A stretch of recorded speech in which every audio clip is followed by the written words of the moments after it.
Mi hermano me llamó, vergüenza de la familia, frente a todos en la cena de Navidad. Sus palabras resonaron en el comedor silencioso mientras mamá desviaba la mirada y papá asentía levemente, como aprobando cada sílaba venenosa. Sentí que el suelo se abría bajo mis pies, pero mantuve la compostura. No iba a darles el placer de verme quebrarme. No otra vez. Todo había comenzado años atrás, cuando decidí abandonar la escuela de medicina en mi tercer año. Para mi familia, esa decisión fue imperdonable. Los Martínez habíamos sido médicos por 3 generaciones. Mi abuelo fundó una clínica privada en Polanco, que mi padre expandió hasta convertirla en uno de los hospitales privados más prestigiosos de la Ciudad de México. Mi hermano mayor, Roberto, siguió la tradición sin cuestionarla. Terminó su residencia en cirugía cardiovascular y ahora trabajaba junto a papá, ganándose elogios constantes. Yo siempre fui diferente. Desde niño me fascinaba la tecnología, las computadoras, el software. Mientras Roberto estudiaba anatomía, yo aprendía a programar por mi cuenta. Creaba aplicaciones simples, experimentaba con inteligencia artificial antes de que fuera mainstream. Pero para mis padres eso eran jueguitos de niño. Una pérdida de tiempo. Vas a terminar medicina y punto, me había dicho papá cuando le confesé mis dudas a los 20 años. Esta familia no cría fracasados. Intenté complacerlos. De verdad lo hice. Me forcé a memorizar músculos y huesos que no me interesaban. Asistí a clases donde mi mente divagaba hacia algoritmos y códigos. Pero en mi tercer año algo se rompió dentro de mí. Tuve una crisis de pánico durante una práctica quirúrgica. Las manos me temblaban, el sudor me empapaba. No podía respirar. Esa noche en mi departamento miré mi reflejo en el espejo. Los ojos enrojecidos, las ojeras profundas. Estaba viviendo la vida de otra persona y tomé la decisión más difícil de mi existencia. Abandonaría medicina. La reacción fue nuclear. Mamá lloró durante días. Papá dejó de hablarme por completo. Roberto me llamó egoísta y cobarde, pero lo que más dolió fue la cena familiar de esa semana, donde papá anunció que yo ya no era bienvenido en el hospital. Has deshonrado el apellido Martínez, declaró con frialdad quirúrgica. Me mudé a un departamento diminuto en la Roma Norte, pagado con mis ahorros. Corté casi todo contacto con mi familia, excepto llamadas breves con mamá que siempre terminaban en reproches velados. Durante meses viví en una especie de limbo emocional, preguntándome si había cometido el error más grande de mi vida. Pero tenía una idea, una aplicación de telemedicina que conectaría pacientes en zonas rurales con doctores certificados mediante inteligencia artificial para triaje inicial. México tenía millones de personas sin acceso real a atención médica. Podía usar mi conocimiento médico incompleto y mis habilidades de programación para crear algo significativo. Trabajé día y noche. Dormía 4 horas. Comía ramen instantáneo. Aprendí desarrollo de apps, machine learning, regulaciones de salud. Contraté freelancers con lo poco que tenía. Mi primer inversionista fue mi mejor amigo de la universidad, quien creyó en mí cuando nadie más lo hizo. Nos dio $50,000 que prometí devolverle con intereses. El primer año fue brutal. La aplicación tenía bugs constantes. Los médicos eran escépticos. Los pacientes no confiaban en la tecnología. Casi me rindo 3 veces. Vivía con la vergüenza constante de saber que mi familia me consideraba un fracaso, un desperdicio de potencial. Roberto se aseguró de que yo lo supiera. En los escasos eventos familiares a los que asistía, él hacía comentarios sutiles sobre gente que termina lo que empieza y el valor de la perseverancia en una carrera real. Papá simplemente me ignoraba, como si fuera un fantasma en mi propia familia. ¿Todavía jugando con tu computadora?, me preguntó Roberto en el cumpleaños de mamá, con esa sonrisa condescendiente que tanto odiaba. Estábamos en el jardín de la casa familiar, rodeados de tíos y primos exitosos. Mamá dice que vives en un departamento horrible. Qué lástima, podrías estar ganando buen dinero en el hospital. Apreté los dientes. Estoy trabajando en algo importante. Claro, rió palmeándome el hombro con falsa camaradería. Avísame cuando ese algo importante te dé para comprarte un coche decente. Ese Tsuru que manejas es patético. Los siguientes 2 años fueron de mejora gradual. Conseguí más inversión de un fondo de capital de riesgo. Contraté un equipo pequeño pero talentoso. La aplicación empezó a funcionar realmente bien. Establecimos alianzas con clínicas rurales y doctores prestigiosos comenzaron a unirse a la plataforma. Los números de usuarios crecían exponencialmente, pero para mi familia, yo seguía siendo la oveja negra, el que abandonó la medicina de verdad por una fantasía tecnológica. Llegó la Navidad de ese año. Mamá insistió en que fuera a la cena. Es Navidad, hijo. La familia debe estar junta. Su voz tenía ese tono de súplica que me desarmaba, así que acepté contra mi mejor juicio. La cena comenzó tensa como siempre. Roberto monopolizaba la conversación, hablando de un procedimiento complejo que había realizado, de un paciente importante que había salvado, de las ganancias récord del hospital. Papá asentía orgulloso, interrumpiendo ocasionalmente para agregar detalles que magnificaban los logros de su hijo favorito. Yo comía en silencio, sintiendo cada minuto como una eternidad. Entonces llegó el momento que cambiaría todo. ¿Y tú qué, Alejandro?, preguntó tía Lucía con genuina curiosidad. ¿Cómo va tu proyecto? Antes de que pudiera responder, Roberto soltó una carcajada seca. Su proyecto, por favor, lleva 4 años en esa aplicación ridícula y sigue viviendo como estudiante universitario. Es la vergüenza de esta familia. Great black hair, professional appearance, confident posture, medium height. El silencio que siguió fue ensordecedor. Todos en la mesa se congelaron. Tenedores suspendidos en el aire, miradas incómodas intercambiándose. Mamá empalideció. Papá no dijo nada, lo cual dolió más que cualquier palabra. Su silencio era aprobación. Vergüenza de la familia, repetí lentamente, saboreando el veneno de cada sílaba. Mi voz sonó extrañamente calmada para lo que sentía por dentro. Interesante elección de palabras, Roberto. Es la verdad, continuó mi hermano, reclinándose en su silla con esa arrogancia que había perfeccionado a lo largo de los años.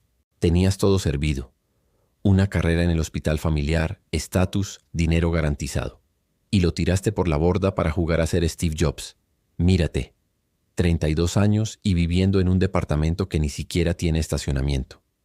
Roberto, ya basta, murmuró mamá débilmente pero sin verdadera convicción. No, está bien, me intervine, limpiando mi boca con la servilleta. Dejemos que Roberto exprese lo que realmente piensa. Parece que todos ustedes lo comparten de todos modos. Miré a papá directamente. Él sostuvo mi mirada por un segundo antes de desviarla hacia su plato. No es personal, Alejandro, dijo papá finalmente, su voz medida y fría. Es simplemente decepción. Tenías potencial. Lo desperdiciaste por una idea que, seamos honestos, no ha llegado a nada significativo. Han pasado 4 años. 4 años trabajando 16 horas diarias, repliqué. 4 años construyendo algo desde cero, sin el apellido familiar abriéndome puertas, sin conexiones heredadas. Pero tienes razón, papá. No he llegado a nada significativo. Al menos no según tus estándares. ¡Ay, aquí vamos!, bufó Roberto. El discurso del emprendedor incomprendido. ¿Cuántos usuarios tiene tu app? ¿1000? ¿2000? Yo atiendo más pacientes que eso en un mes. 800,000 usuarios activos mensuales, de hecho, dije tranquilamente. Pero no es una competencia, hermano, aunque claramente para ti todo lo es. Eso lo tomó por sorpresa. Vi un destello de confusión cruzar su rostro antes de recuperar su máscara de superioridad. 800,000 usuarios gratuitos no significan nada. ¿Estás ganando dinero? ¿Puedes al menos pagarte un seguro médico decente? Era una pregunta trampa y él lo sabía. La verdad era que había reinvertido cada peso en la empresa. Mi sueldo era modesto, apenas suficiente para vivir. Pero teníamos tracción, métricas sólidas, inversores interesados en una serie B. Estábamos a meses de un crecimiento explosivo. Sin embargo, explicar eso en esa mesa, ante esas caras prejuiciadas, sería inútil. Me va bien, fue todo lo que dije. Ajá, Roberto sonrió victorioso. Traduzco, estás quebrado, probablemente lleno de deudas. Apuesto a que ni siquiera tienes ahorros para emergencias. Patético. La conversación continuó tortuosa. Tío Fernando habló sobre su hijo que acababa de ser aceptado en Harvard para su MBA. Prima Sofía anunció su compromiso con un abogado corporativo. Cada logro familiar se sentía como una daga comparativa. Después de la cena, mientras los demás tomaban café en la sala, salí al jardín para respirar. La noche estaba fría. Las luces navideñas parpadeaban débilmente en los árboles. Saqué mi teléfono y revisé los emails del trabajo por costumbre. Uno en particular llamó mi atención. Asunto. Reunión urgente. Propuesta Serie B. Lo abrí. Era de Goldman Sachs. Querían reunirse después de Año Nuevo para discutir liderar nuestra ronda de inversión Serie B. Mencionaban cifras. $30 millones de valoración inicial. Escondiéndote como siempre. Me giré. Roberto estaba en la puerta del jardín, copa de vino en mano. Se acercó con esa caminata segura que había heredado de papá. Todo en él gritaba éxito. El reloj Rolex, el traje a medida, hasta la forma en que sostenía su copa. Solo necesitaba aire, respondí guardando mi teléfono. Mira, no te lo tomo personal, dijo, aunque su tono sugería lo contrario. Es solo que me molesta verte desperdiciar tu vida. Eres inteligente, Alejandro. Podrías haber sido un gran médico. En lugar de eso, estás persiguiendo un sueño imposible. ¿Imposible según quién? Según la realidad. Las startups fracasan. El 90% de ellas no sobreviven 5 años. Tú ni siquiera tienes experiencia empresarial real. Nunca has manejado un equipo grande. Nunca has cerrado deals significativos.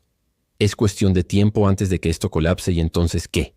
¿Volverás arrastrándote a pedir trabajo? Porque déjame decirte, papá no va a recibirte con los brazos abiertos. No voy a volver, dije firmemente. Y mi empresa no va a colapsar. Roberto rió. Esa confianza ciega es exactamente tu problema. No vives en la realidad. Vives en una fantasía donde el niño que abandonó la universidad se convierte en multimillonario. Despierta, oh hermano. Eso no sucede en la vida real. Al menos no a gente como nosotros. ¿Gente como nosotros? Gente de familia bien, con caminos ya trazados. Mira a Mark Zuckerberg, Bill Gates. Todos abandonaron Harvard, sí, pero tenían conexiones, recursos, redes de contacto que tú jamás tendrás. Tú solo tienes una idea mediocre y terquedad. Sus palabras estaban diseñadas para herir, y lo lograron. Pero había algo más en su tono, algo que me tomó un momento identificar. Inseguridad. Mi hermano, el cirujano exitoso, el hijo dorado, estaba amenazado por mí, por mi rechazo a su mundo. ¿Sabes qué creo, Roberto?, dije lentamente. Creo que estás asustado. Asustado de que tal vez, solo tal vez, yo lo logre sin seguir las reglas que ustedes consideran sagradas. Porque si yo tengo éxito a mi manera, ¿qué dice eso sobre tu camino? Sobre todas esas decisiones seguras que tomaste. Su mandíbula se tensó. No proyectes tu inseguridad en mí. No es proyección, es observación. Has seguido cada paso que papá te marcó. Nunca has tomado un riesgo real en tu vida. Y ahora, viendo a tu hermano menor hacerlo, te aterra que funcione. Eres ridículo, escupió. Dentro de un año estarás arruinado y yo estaré aquí para decirte lo dije. Y créeme, lo disfrutaré. Regresó a la casa con pasos pesados. Me quedé en el jardín un rato más, procesando todo. La humillación, la ira, pero también algo nuevo. Determinación renovada. Iba a demostrarles que estaban equivocados. No por venganza, sino por mí mismo. Cuando volví adentro, la reunión se estaba dispersando. Mamá me abrazó brevemente. No le hagas caso a Roberto, susurró. Está bajo mucho estrés en el hospital. Siempre encontraba excusas para él. Papá me dio la mano firmemente, sin calor. Feliz Navidad, Alejandro. Espero que el próximo año reconsideres tus prioridades. Conduje de regreso a mi departamento con las palabras de Roberto resonando en mi cabeza. Vergüenza de la familia. Tal vez ahora lo era, pero no por mucho tiempo. Los primeros meses del nuevo año fueron un torbellino. La reunión con Goldman Sachs fue mejor de lo esperado. No solo querían liderar la Serie B, querían duplicar la inversión inicial que habíamos proyectado. $60 millones de valoración. Los términos eran agresivos pero justos. Su crecimiento es exponencial, dijo Michael Chen, el director de inversiones, durante nuestra tercera reunión en sus oficinas de Santa Fe. La aplicación está resolviendo un problema real. Las métricas de engagement son impresionantes, pero necesitamos ver escalamiento internacional antes de cerrar estos números. Contraté un consultor de expansión internacional, un director de operaciones con experiencia en unicornios latinoamericanos. Doblamos el equipo de ingeniería. Las oficinas de WeWork que rentábamos se quedaron pequeñas. Nos mudamos a un espacio propio en Insurgentes. Todo estaba sucediendo tan rápido que apenas tenía tiempo para procesar. Pasaba noches enteras en la oficina. Mi vida social era inexistente, pero los números no mentían. En abril teníamos 1.200.000 usuarios activos. En junio, 2 millones. Para agosto, 3 millones y creciendo 30% mensual. Forbes México pidió entrevistarnos. Entrepreneur nos perfiló como una de las 10 startups mexicanas a seguir. Apareció mi foto en El Financiero. Cada artículo se sentía surreal, como si estuviera leyendo sobre otra persona. No contacté a mi familia durante esos meses. Mamá llamaba ocasionalmente, conversaciones breves donde yo evitaba entrar en detalles sobre el trabajo. Estamos creciendo, mamá. Todo está bien. No mencioné la inversión, los artículos, nada. Parte de mí quería sorprenderlos cuando todo estuviera consolidado. Otra parte, la herida, simplemente no quería compartir mis victorias con gente que había apostado por mi fracaso. En septiembre recibí una llamada inesperada. Forbes, Estados Unidos. Estaban preparando su lista anual de billonarios self-made menores de 40 años y querían verificar información sobre nuestra última ronda de inversión. Disculpe, tartamudeé. ¿Lista de billonarios? Su serie C cerró en 900 millones de valoración, ¿correcto? Y usted mantiene 42% de la empresa después de la dilución. Eso lo coloca en el rango. Además, tenemos información de que Amazon está en conversaciones para adquisición. ¿Puede confirmar? Mi cabeza daba vueltas. Sí, habíamos cerrado una serie C explosiva en agosto. SoftBank lideró la ronda. Y sí, Amazon había hecho una propuesta inicial que rechazamos porque queríamos mantener independencia. Pero escuchar las palabras lista de billonarios era surrealista. No puedo comentar sobre conversaciones de adquisición, respondí automáticamente. Pero sí, los números de valoración son correctos. La periodista continuó con preguntas sobre mi historia. ¿Cuándo fundé la empresa? Los desafíos, la visión. Le di respuestas cuidadosas, profesionales. Al final mencionó casi casualmente: saldremos en noviembre. Usted será el emprendedor tecnológico más joven de México en la lista. Probablemente atraiga mucha atención mediática. Prepárese. Colgué y me quedé mirando el teléfono por varios minutos. Andrea, mi directora de operaciones, entró a la oficina. ¿Qué pasa? Estás pálido. Forbes me va a incluir en su lista de billonarios, dije en voz baja, como si pronunciarlo fuerte lo hiciera menos real. Andrea gritó y me abrazó. Lo sabía. Sabía que esto pasaría. ¿Cuándo sale? Noviembre. 2 meses. Oh Dios, Alejandro. ¿Tu familia? ¿Ya saben? Negué con la cabeza. Ni siquiera saben de la serie C. Hemos tenido 0 contacto real desde Navidad. Tienes que decirles antes de que salga en la revista. Se van a enterar de todos modos. Tenía razón, por supuesto. Pero la idea de esa conversación me producía ansiedad. ¿Cómo le dices a la familia que te llamó vergüenza que ahora eres billonario? ¿Sin sonar vengativo? ¿Sin parecer que estás restregándoselo en la cara? Decidí esperar hasta que la revista saliera oficialmente. Dejar que los hechos hablaran por sí mismos. Octubre pasó en una nube. Más entrevistas, más artículos, más atención. Nuestro equipo legal nos preparó para el escrutinio público que vendría. Su vida va a cambiar, me advirtió mi abogado principal, un tipo llamado Ricardo Fuentes que manejaba a los grandes empresarios mexicanos. Los billonarios jóvenes son noticia, especialmente en tecnología, especialmente en México donde son raros. Prepárese para atención no deseada, peticiones constantes, gente de su pasado saliendo de las sombras. No le creí completamente hasta que la revista salió la segunda semana de noviembre. Mi foto estaba en la portada, no la portada principal, pero sí en la sección de tecnología. Alejandro Martínez, el billonario tecnológico más joven de México a los 33 años. El artículo era extenso, detallando mi abandono de medicina, los años de lucha, el crecimiento explosivo de la empresa.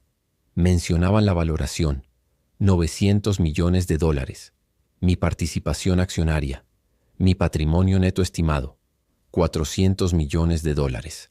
El artículo salió un martes. Para el miércoles era noticia nacional.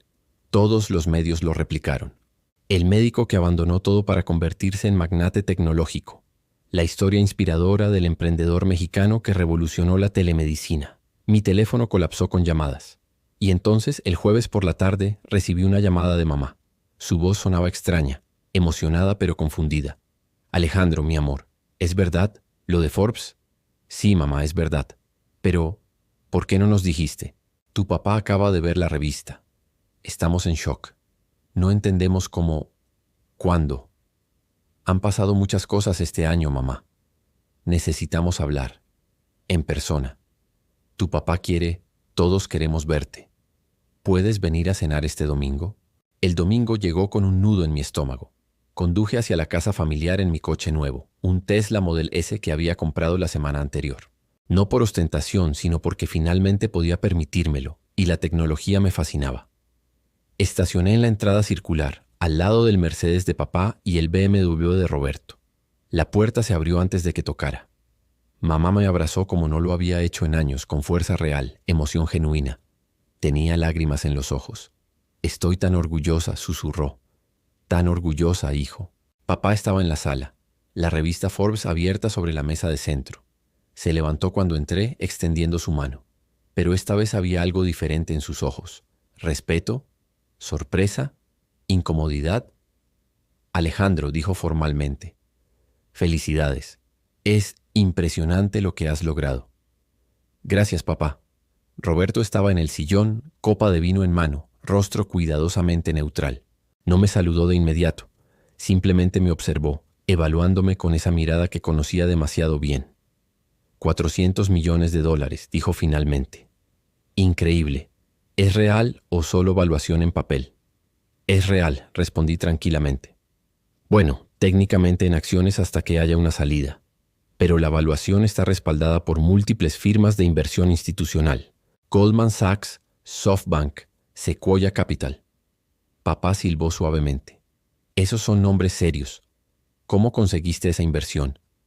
Y así comenzó. Me hicieron 1000 preguntas. Sobre el modelo de negocio, la tecnología, los usuarios, los ingresos. Respondí pacientemente, explicando cada aspecto en términos que pudieran entender. Curiosamente fue como dar una presentación para inversionistas, pero para mi propia familia. ¿Y tienes un plan de salida?, preguntó papá, demostrando que había investigado. ¿IPO o adquisición? Estamos evaluando ambas opciones. Amazon hizo una oferta que rechazamos. Preferimos crecer orgánicamente primero. Un IPO sería más probable dentro de 2 años, cuando tengamos presencia sólida en toda Latinoamérica. Impresionante, murmuró. Y lo decía en serio. Mi padre, el hombre que me había llamado fracaso indirectamente, estaba impresionado. Roberto, sin embargo, permanecía callado. Su mandíbula estaba tensa, su copa de vino casi vacía. Podía ver el conflicto en su rostro. Orgullo hermano contra envidia, alegría familiar contra inseguridad personal. La cena fue extrañamente cordial. Mamá había preparado mi platillo favorito, mole poblano. Papá habló sobre el hospital, mencionando casualmente que habían tenido un año difícil financieramente. La competencia de otros hospitales privados, los costos crecientes, las regulaciones nuevas. Roberto complementó con sus propios desafíos profesionales. Era irónico. Por primera vez en años me trataban como igual, como adulto cuya opinión importaba. Y todo porque había números grandes asociados a mi nombre. Después de la cena, papá me llevó a su estudio. Las paredes forradas de libros médicos, diplomas enmarcados, fotos de la familia en tiempos más felices. Se sirvió un whisky y me ofreció uno. Acepté. Quiero disculparme, dijo abruptamente.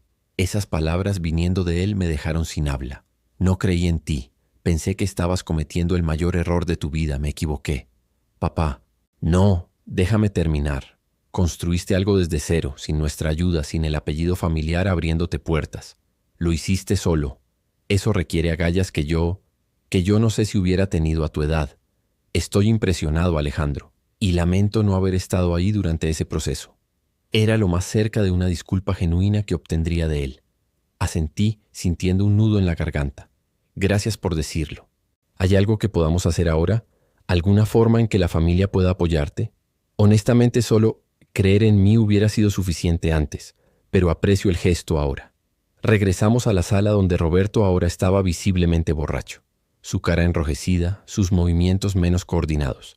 Mamá me lanzó una mirada de advertencia. El hijo pródigo regresa triunfante, dijo Roberto con voz pastosa. Qué conveniente timing, ¿no?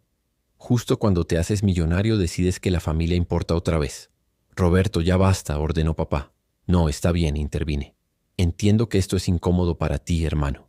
¿Incómodo?, rió amargamente. ¿Por qué sería incómodo? Porque mi hermano menor, el desertor, el que nos avergonzó, resulta ser más exitoso que yo. ¿Por qué eso me molestaría? Tú tienes tu propio éxito, dije calmadamente. Eres un cirujano excepcional. Salvas vidas cada día. Eso vale más que cualquier cifra en una cuenta bancaria. No me vengas con esa mierda condescendiente, me escupió. Ganas en un año lo que yo ganaré en toda mi vida. Tus acciones valen más que todo el hospital familiar. No pretendas que no lo estás disfrutando. Y tenía razón en algo. Una parte oscura de mí sí lo estaba disfrutando. No el dinero en sí, sino la vindicación. La prueba de que no era un fracaso. De que mi decisión, por más dolorosa que fue, había sido correcta.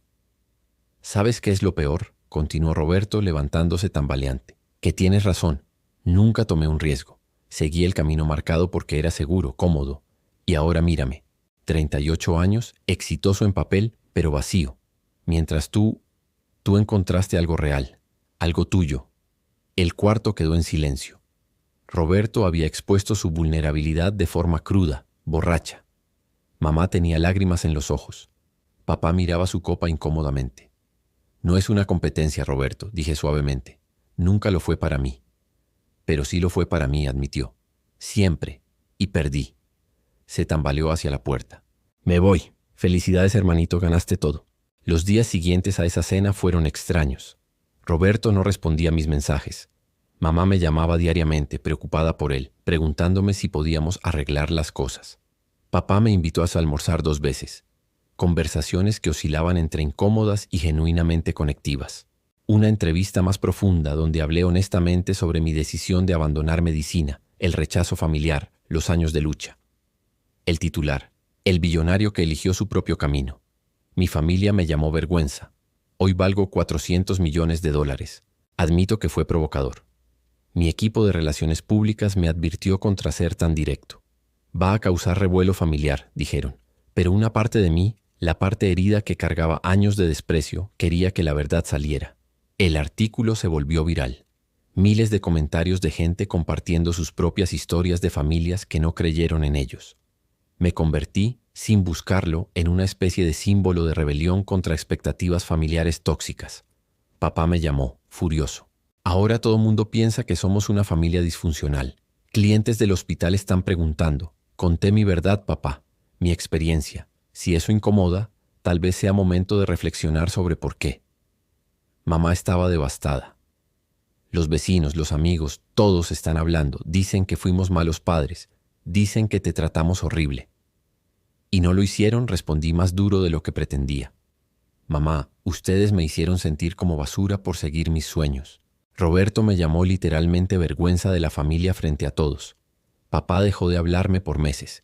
Esos son hechos, no invenciones mías. Estábamos preocupados por ti, sollozó. Pensábamos que ibas a arruinar tu vida. Lo sé, pero la forma en que lo manejaron me lastimó profundamente. Y no voy a fingir que no pasó solo para proteger la imagen familiar. La llamada terminó con ambos llorando. Me sentí terrible pero también liberado. Por años había guardado ese dolor, esa rabia. Finalmente había salido. Roberto apareció en mis oficinas 2 días después sin avisar. Mi asistente me avisó nerviosa que mi hermano estaba en la recepción pidiendo verme. Le dije que lo dejara pasar. Entró a mi oficina luciendo cansado. Ojos rojos, barba sin afeitar. Nada del cirujano impecable que conocía. Se sentó frente a mi escritorio sin que lo invitara. Vine a decirte que eres un cabrón, empezó. Exponer a la familia así. Mamá está destrozada. Papá está humillado. ¿Estás feliz ahora? ¿Te sientes vindicado? No expuse a nadie, respondí calmadamente. Compartí mi experiencia, mi dolor. ¿O acaso vas a negar que me dijiste vergüenza de la familia? Se frotó la cara con las manos. Estaba enojado, frustrado, no lo decía en serio. Pero lo dijiste, frente a toda la familia. Y nadie me defendió, ni mamá, ni papá, ni un solo tío o primo. Todos se quedaron callados mientras me humillabas. Así que sí, Roberto, lo dije públicamente porque pasó. ¿Y ahora qué? ¿Esperas que nos arrastremos pidiéndote perdón? ¿Que admitamos públicamente que estábamos equivocados? No espero nada, dije honestamente. Ya no. Pasé años buscando su aprobación, su orgullo. Me rompí tratando de complacerlos y luego tratando de demostrarles que estaban equivocados. Pero finalmente entendí algo. No necesito su validación. Nunca la necesité. Roberto se quedó callado por un momento largo. Cuando habló, su voz era diferente, más suave, vulnerable. Tienes razón. Fui un imbécil contigo, durante años. No solo en esa cena, antes también. Siempre te traté como el hermano menor tonto que no entendía cómo funcionaba el mundo. Y lo hice porque me sentía amenazado. Eso me sorprendió. ¿Amenazado? Eras el hijo perfecto. Perfecto en el papel. Miserable por dentro. ¿Ves? Yo nunca tuve el valor de cuestionar el camino que papá trazó. Entré a medicina porque era lo esperado. Me casé con Fernanda porque era de buena familia. Compré la casa en Polanco porque era lo apropiado. Cada decisión importante de mi vida la tomé basándome en expectativas externas. Y entonces llegas tú, el rebelde, el que dice no a todo eso. Y lo peor, triunfas. Eso me obligó a enfrentarme a una verdad incómoda. Soy un cobarde. No eres cobarde, Roberto. Tomaste decisiones diferentes. Decisiones seguras, predecibles, sin riesgo real. Y ahora miro mi vida y me pregunto, ¿esto es todo? ¿Operar hasta los 60 para finalmente jubilarse y hacer qué? ¿Jugar golf? ¿Viajar a lugares que papá aprueba? Tú encontraste propósito, pasión, construiste algo significativo.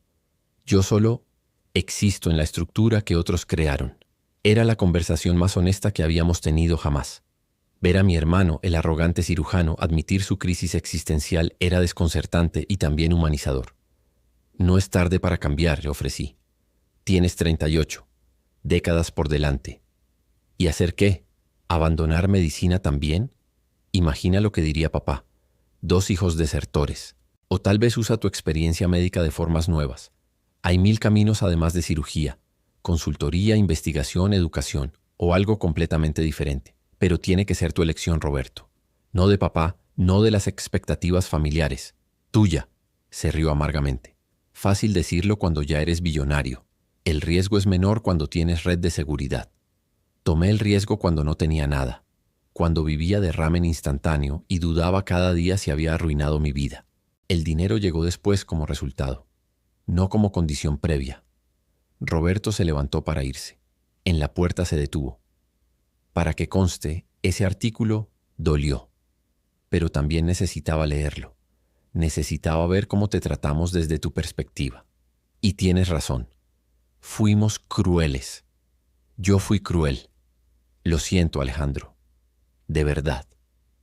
Era la disculpa que había esperado años. Asentí, sintiendo algo aflojarse en mi pecho.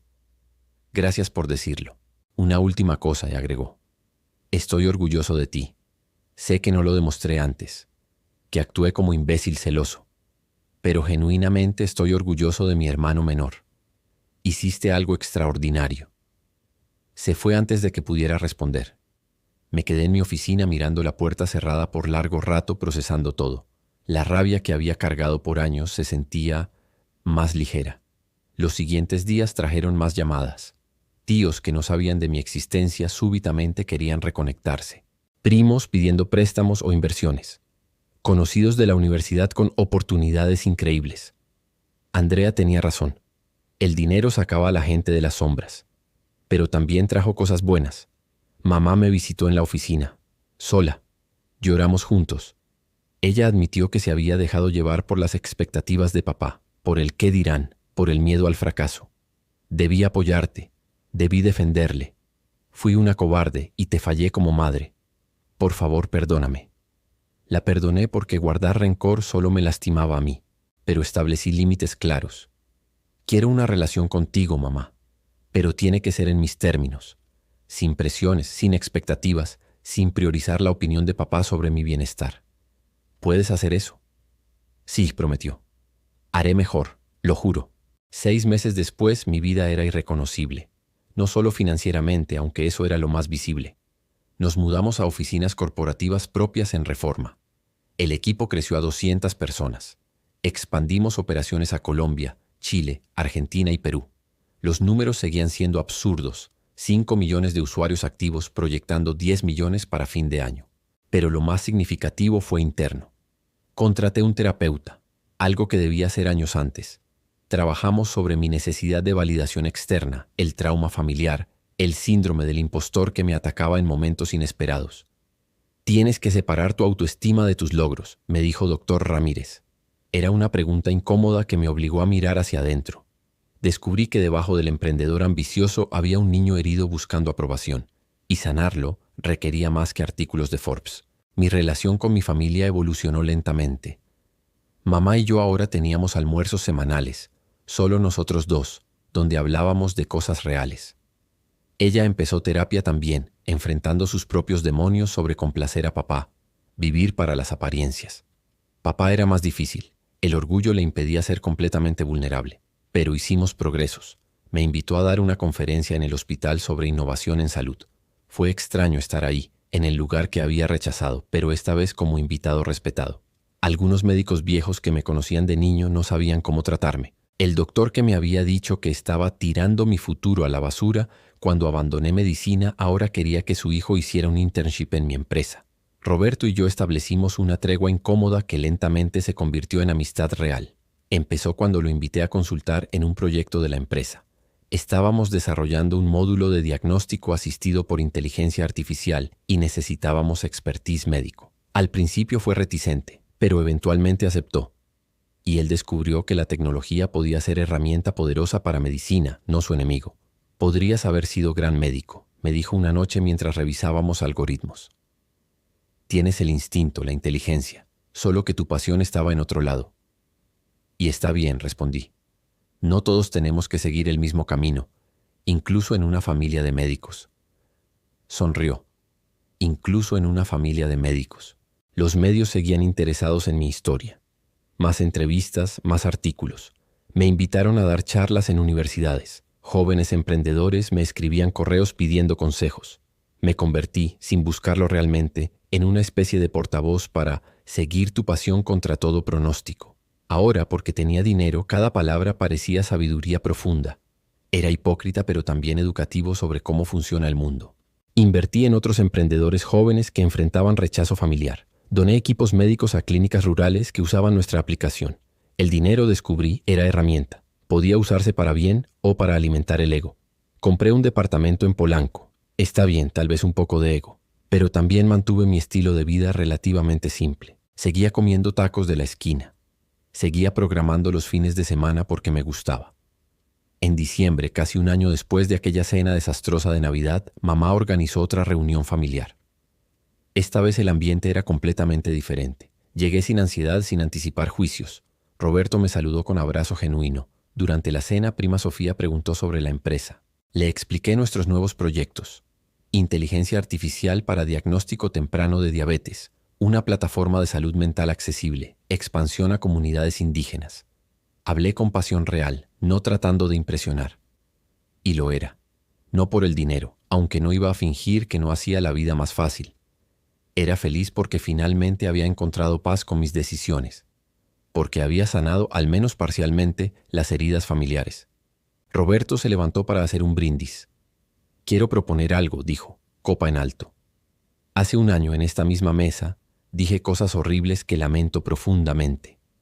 Llamé a mi hermano vergüenza de la familia porque no seguía nuestras expectativas. Estaba ciego, asustado y profundamente equivocado. Hoy brindo por Alejandro, quien tuvo el valor de seguir su propio camino, quien construyó algo extraordinario y, más importante, quien nos dio a todos lección de autenticidad. Estoy orgulloso de llamarte mi hermano. El cuarto estalló en aplausos.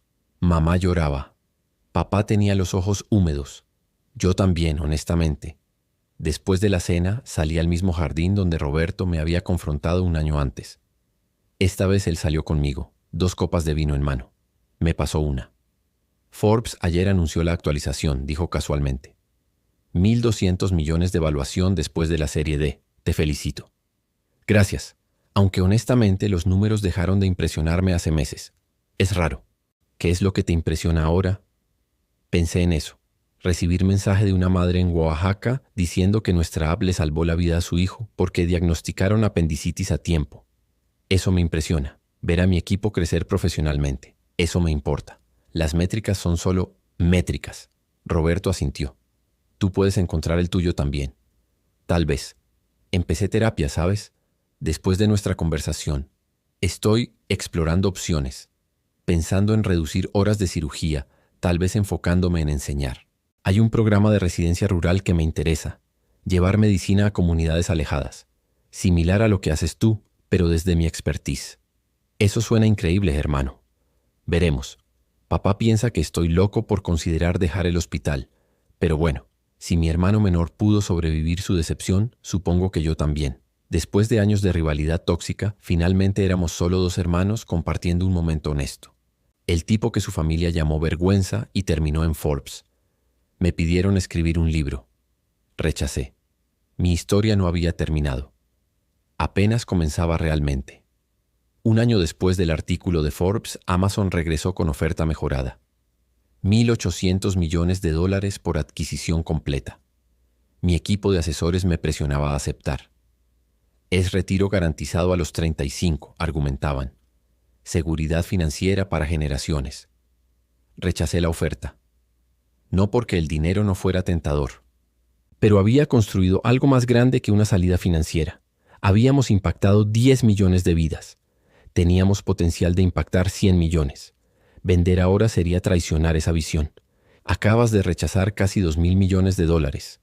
No rechacé el dinero, expliqué. Rechacé terminar algo que apenas está despegando. El dinero vendrá. Pero el impacto, el propósito, eso se construye ahora. Forbes publicó updates sobre mi decisión. El billonario que dijo no a Amazon. ¿Por qué Alejandro Martínez rechazó 1.800 millones?